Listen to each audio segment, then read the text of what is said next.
الحمدللہ والصلاۃ والسلام علی رسول اللہ رب اشرح لی صدری ویسر لی امری واحلل عقدۃ من لسانی یفقہوا قولی رب زدنی علما وعملا رب یسر ولا تعسر وتمم بالخیر۔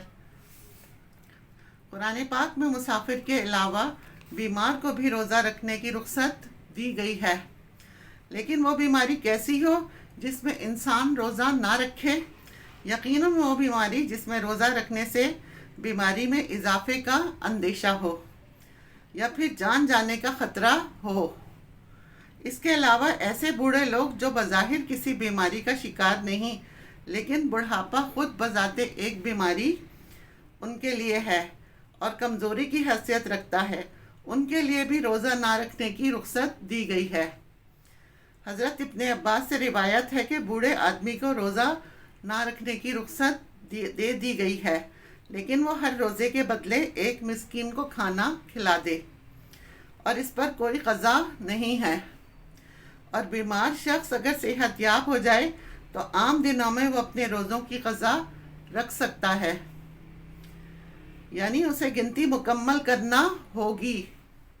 اسی طرح کچھ حالتیں ایسی ہیں جو بظاہر بیماری کے زمرے میں تو وہ نہیں آتی، لیکن بیماری سے قریب تر ہیں۔ مثلاً حاملہ عورت یا دودھ پلانے والی عورت، ان کو بھی روزہ چھوڑنے کی اجازت ہے۔ حدیث کا مفہوم ہے، حضرت انس بن مالک سے روایت ہے، وہ کہتے ہیں اللہ کے نبی صلی اللہ علیہ وآلہ وسلم نے فرمایا، اللہ تعالیٰ نے مسافر کو روزہ مؤخر کرنے اور نصف نماز کی رخصت دی ہے، جبکہ حاملہ اور دودھ پلانے والی عورت کو روزہ مؤخر کرنے کی مہلت دی ہے۔ یعنی ایسی خواتین بھی اس حالت میں روزہ چھوڑ سکتی ہیں، لیکن بعد میں وہ اپنے روزوں کی گنتی پوری کر لیں۔ اسی طرح حائضہ عورت، وہ بھی ان ایام میں روزہ نہیں رکھتی، ہاں بعد میں وہ بھی اپنے روزوں کی گنتی پوری کرے گی۔ تو یہ چند ایک صورتیں ایسی تھی جن میں ہم دیکھتے ہیں کہ اللہ تعالیٰ نے اس فرض کی ادائیگی میں لوگوں کو رخصت دی ہے۔